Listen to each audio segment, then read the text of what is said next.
Hello बच्चों, कैसे हो आप? उम्मीद करता हूँ आप ठीक ठाक और आपकी पढ़ाई लिखाई अच्छे से चल रही है। ठीक है ना। तो देखिए, हमारा जो चैप्टर चल रहा था रासायनिक अभिक्रिया व समीकरण, ठीक है ना, इसका आज हमारा तीसरा क्वेश्चन होने वाला है कंप्लीट, जो कि बहुत ही इंपॉर्टेंट है। ठीक है ना, जिसमें से चार जो पार्ट हैं, रासायनिक अभिक्रियाओं के प्रकार को संक्षेप में समझाइए। ये हमारा क्वेश्चन है जो थर्ड। इसमें चार प्रकार है रासायनिक अभिक्रियाओं के। इन चारों में से एक ना एक प्रकार पूछ लिया जाता है पेपर में, जो कि 2 मार्क्स में आता है। केवल 2 मार्क्स से 3 मार्क्स में ही कैरी कर जाता है, बढ़ जाता है। ठीक है ना। सवाल कुछ इस प्रकार से आता है पेपर पे। ठीक है ना। तो हर क्वेश्चन के लिए बताता हूँ मैं आपके लिए कि कौन सा क्वेश्चन कितना इंपॉर्टेंट और कितने मार्क्स का पेपर में आने वाला है। ठीक है ना। क्योंकि उनकी वैल्यू ही इस प्रकार की है कि वो अपने आप जब आप पढ़ेंगे तो आप खुद पता चल जाएगा कि हाँ, ये क्वेश्चन कितना वैल्यूएबल है। ठीक है ना। इसकी इंपॉर्टेंस कितनी है और कितने मार्क्स का ही आ सकता है पेपर में। ठीक है ना। तो इसमें 4 पार्ट हैं अभिक्रियाओं के, उसकी पार्ट हम पढ़ेंगे। ठीक है ना। तो देखिए, जिसमें पहला ही पार्ट हम पढ़ेंगे संयोजन अभिक्रिया के लिए। ठीक है ना। ये संयोजन अभिक्रिया का पहला पार्ट है, जो कि किसमें है? ये रासायनिक अभिक्रियाओं के प्रकार को संक्षेप में समझाइए। इसमें ये जो हमारा क्वेश्चन है, ठीक है ना, कि जो हमारा रासायनिक अभिक्रिया है, रासायनिक अभिक्रिया, ठीक है ना, उनके जो प्रकार हैं उनको आज संक्षेप में समझाइए। कुछ इस प्रकार से हमारे लिए क्वेश्चन मिलेगा पेपर में। ठीक है ना। तो हम उसके 4 प्रकार बताएंगे रासायनिक अभिक्रिया, जो कितने प्रकार की होती है? 4 प्रकार की होती है। ठीक है ना। तो देखिए कौन कौन से हैं वो प्रकार। चलिए अब स्टार्ट करते हैं टॉपिक के लिए। ठीक है ना। जिसमें हमारा फर्स्ट टाइप लिखा हुआ है कि संयोजन अभिक्रिया, मतलब ये जो चैप्टर है, जो हमारा क्वेश्चन है, क्वेश्चन नंबर थर्ड। ठीक है ना। इस क्वेश्चन के अंतर्गत हम केवल संयोजन अभिक्रिया को कंप्लीट करेंगे, लेकिन इसकी जानकारी के अंतर्गत जो हमारा क्वेश्चन है उसकी जानकारी के अंतर्गत हम उसके प्रकार जरूर इसमें पढ़ेंगे। ठीक है ना, कि कितने प्रकार का होता है, और एक्सप्लेनेशन केवल हम संयोजन अभिक्रिया का करेंगे इसके अंतर्गत, ताकि हमारा जो वीडियो लेक्चर है वो काफ़ी लंबा ना हो। ठीक है ना। तो देखिए, कह रहा है प्रश्न थर्ड में, कह रहा रासायनिक अभिक्रियाओं के प्रकार बताइए। ठीक है ना, या फिर कार्बनिक अभिक्रियाओं के प्रकार। ठीक, ये हमारा क्वेश्चन है। क्वेश्चन हमारा कुछ इस प्रकार से होगा। ठीक है ना, कि रासायनिक अभिक्रियाओं के प्रकार को संक्षेप में बताइए। तो आप क्या लिखेंगे कि रासायनिक अभिक्रिया कार्बनिक रसायन में 4 प्रकार की होती है। ठीक है ना, कि जो रासायनिक अभिक्रिया है वो कार्बनिक रसायन में, किसमें? कार्बनिक रसायन में, ऑर्गेनिक रिएक्शन में। ठीक है ना। कितने प्रकार की होती है? 4 प्रकार की होती है। कौन कौन सी? फर्स्ट, संयोजन या योगात्मक अभिक्रिया। ठीक है ना, दोनों एक ही होती हैं ये। ठीक। फिर कह रहा है यहाँ पे वियोजन। ठीक है ना। फिर कह रहा है अपघटन, या फिर कह रहा है निराकरण, या फिर कह रहा है विखंडन अभिक्रिया। ठीक है ना। ये 4 नाम होते हैं, वियोजन, अपघटन, निराकरण और विखंडन।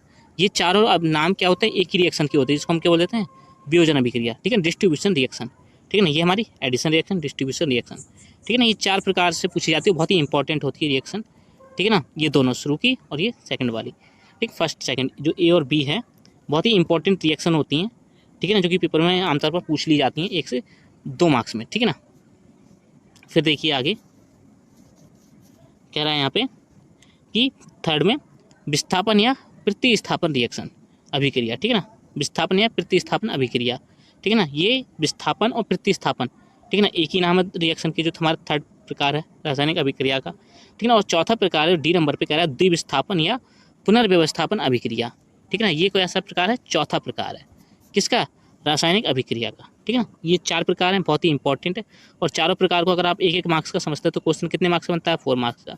हम 4 मार्क्स का ना मान के इसको कितने का मानते हैं? 3 मार्क्स का या फिर 2 मार्क्स का। ठीक है ना। और छोटा सा क्वेश्चन होता है इसमें, ये केवल डेफिनेशन दीजिए, 2 एग्जाम्पल दीजिए, बस पहला स्टेप खत्म संयोजन अभिक्रिया का। ठीक है ना। लेकिन हमने ज़्यादा करके एग्जाम्पल लेने और अच्छे से समझना है। ठीक है ना, क्योंकि हमारा समझना ही हमारे लिए बहुत ही इंपॉर्टेंट है पेपर के लिए। ठीक है ना, रटना हमारे लिए बहुत ही सही नहीं है पेपर के दृष्टि में। ठीक है ना।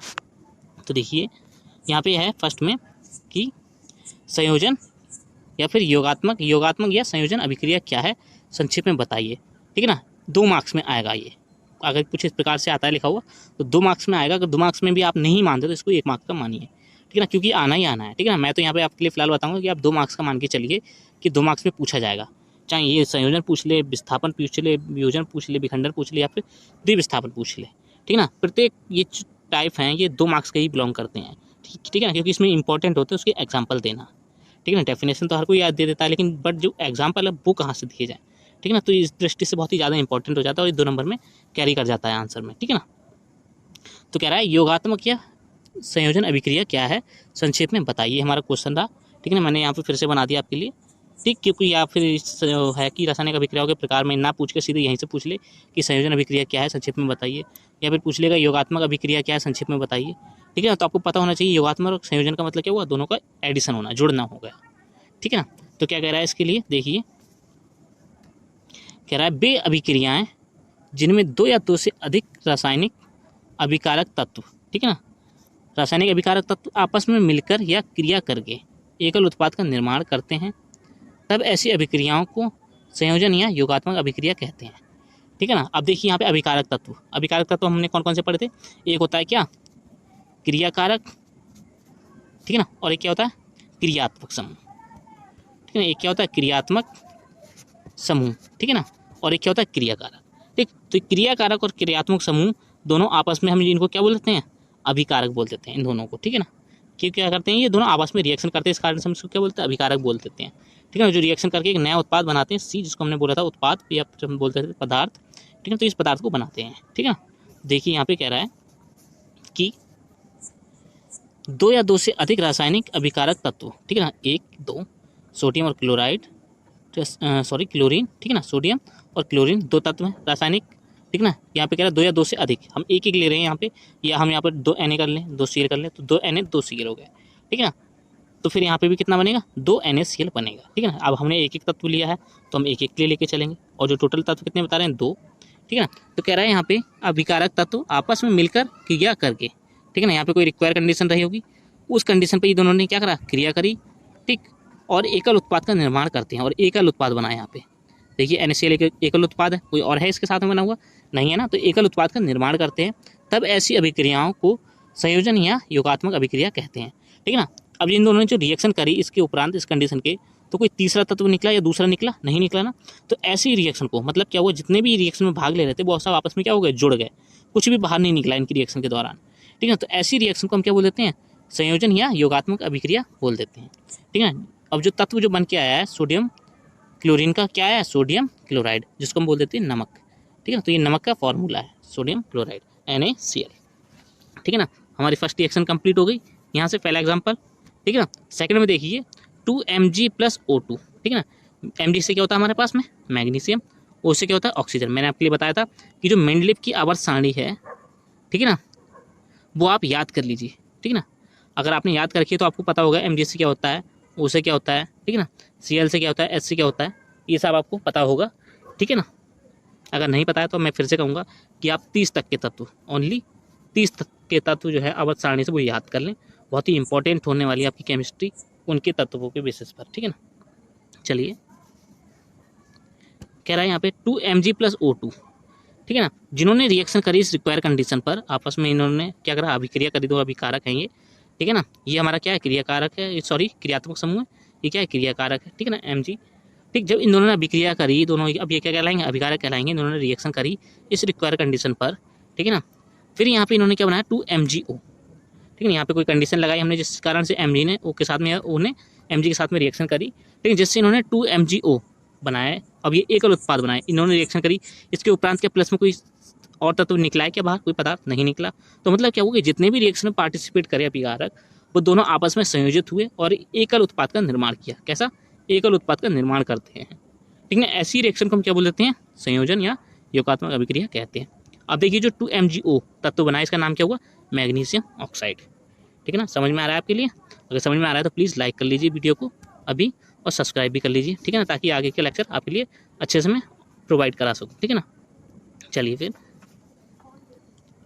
अब देखिए यहाँ पे थर्ड जो हमारा एग्जाम्पल है क्या है, 2H, दो हाइड्रोजन, H से क्या होता है हमारे पास में हाइड्रोजन, प्लस 2Cl, Cl से क्या होता है क्लोरीन, ठीक है ना। आपको याद होना चाहिए कि Cl से क्या होता है क्लोरीन, ठीक है ना, और H से क्या होता है हाइड्रोजन, ठीक है। अब देखिए दो हाइड्रोजन दो Cl के साथ में इस रिक्वायर कंडीशन पर, यहाँ पे कोई कंडीशन रही होगी अभिक्रिया कराने के लिए, ठीक है ना, उस कंडीशन पर इन्होंने अभिक्रिया करी, ठीक, जिसके कारण उन्होंने क्या बनाया 2HCl, ठीक है ना, जिसका नाम क्या होगा, हाइड्रोक्लोरिक अम्ल, जो क्या एक एसिड है, ठीक है ना। एसिड को आप जानते हो कि अम्ल, ठीक है ना, अम्ल जितने भी होते हैं, ठीक है, स्वाद में जो खट्टे होते हैं वो कैसे हो जाते हैं, एसिड कहलाते हैं, हमारे लिए अम्ल कहलाते हैं, ठीक है। तो इसने क्या बनाया, एसिड बनाया, ठीक है ना। अब यहाँ पे देखिए फोर्थ में, ठीक, यहाँ पर भी देखिए आप कि यहाँ पे जो हमने 2H और प्लस 2Cl लिए थे, क्या इसके उपरांत इन्होंने एक उत्पाद बनाया, इसके उपरांत कोई और तत्व निकला बाहर, नहीं निकला। तो कहने का मतलब क्या हुआ कि दो या दो से अधिक रासायनिक अभिकारक तत्व आपस में मिलकर क्रिया करके एकल उत्पाद का निर्माण करते हैं, ठीक है। दो रासायनिक तत्व हाइड्रोजन क्लोरीन आपस में रिएक्शन करी रिक्वायर कंडीशन पर, दी हुई कंडीशन पर, ठीक है ना, और एकल उत्पाद का निर्माण किया, और उत्पाद कैसा है HCl, ठीक है ना, ठीक। तो यहाँ पे इसका नाम क्या हुआ, हाइड्रोक्लोरिक अम्ल, ठीक है ना। चलिए फिर देखिए आगे की रिएक्शन। फोर्थ में कह रहा है CH2 डबल बॉन्ड CH2, ठीक है ना। अब यहाँ पे मैंने आपके लिए पिछले लेक्चर में बताया था, ठीक है ना, कि C2 को हम क्या बोलते हैं, C को क्या बोलते हैं, C3 को क्या बोलते हैं, C4 को क्या बोलते हैं, अगर उसके साथ में H है जुड़ा हुआ तब, ठीक है ना। H हमारे पास में कुछ भी हो तो उसी के बेसिस पे नाम चलते हैं, ठीक है ना। लेकिन मैंने आपके लिए बता दिया था कि C1 है उसके साथ में H है, ठीक है ना, तो H कितने होंगे, 4 होंगे, तो हमारा क्या हो जाएगा, मीथेन हो जाएगा। C2 है H कितने हो जाएंगे, 6, तो क्या हो जाएगा, एथेन हो जाएगा, ठीक है ना। C3 है H कितने हो जाएंगे, यहाँ पे 8 हो जाएंगे, तो क्या हो जाएगा, मेथेन एथेन प्रोपेन हो जाएगा, ठीक है ना। ऐसे C4 है H कितने हो जाएंगे, 10 हो जाएगा, तो क्या हो जाएगा, ब्यूटेन हो जाएगा, ठीक है ना। तो ये नाम आपको क्या हो गए, याद होने चाहिए, ठीक है ना। जैसे कि यहाँ पे रिएक्शन में ये तत्व आया हुआ है, ठीक है ना, और इसको हम क्या बोल देते हैं, एल्किन बोल देते हैं। लेकिन एल्किन ये नहीं है, ये एल्किन है, ठीक है ना, क्योंकि इसमें क्या है, डबल बॉन्ड लगे हुए हैं, ठीक।